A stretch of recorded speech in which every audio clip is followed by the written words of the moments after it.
आखिर कौन थी छाया और क्या है सूर्यदेव, उनकी पत्नी संजना और छाया की कहानी। भगवान सूर्य का विवाह विश्वकर्मा की पुत्री संज्ञा यानी संजना से हुआ था। सूर्यदेव की अत्यधिक तेज और गर्मी के कारण संज्ञा उनके ताप को बर्दाश्त नहीं कर पाती थी। थक हार कर संज्ञा ने अपने पिता के घर जाने का निश्चय किया। जाने से पहले उन्होंने अपनी एक प्रतिमूर्ति या परछाई बनाई जिसे छाया का नाम दिया। छाया को निर्देश दिया गया कि वो सूर्य और उनके बच्चों यानी यमराज और यमुना की देखभाल करे और किसी को भी सच न बताए। सूर्यदेव को छाया के असली रूप का पता नहीं चला और वे उसे अपनी पत्नी समझने लगे। छाया ने अत्यंत समर्पण और धैर्य के साथ सूर्यदेव की सेवा की, अपने कर्तव्यों का पालन किया। छाया के शांत और सौम्य स्वभाव से प्रसन्न होकर सूर्यदेव ने उन्हें वरदान दिए। सूर्यदेव और छाया के मिलन से 2 संतानों का जन्म हुआ, शनिदेव और सावर्णिक मनु। कहा जाता है कि छाया का अपने बच्चों यानी शनि और मनु के प्रति अत्यधिक लगाव था, जबकि संज्ञा के बच्चों यानी यमराज और यमुना के साथ उनका व्यवहार थोड़ा अलग था।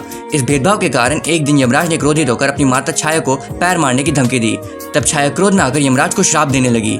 जब यमराज ने अपने पिता सूर्यदेव को यह बात बताई तो उन्हें अपनी माता के व्यवहार पर संदेह हुआ। सूर्यदेव ने छानबीन की और पाया कि उनके साथ रहने वाली स्त्री संज्ञा नहीं बल्कि उसकी छाया है।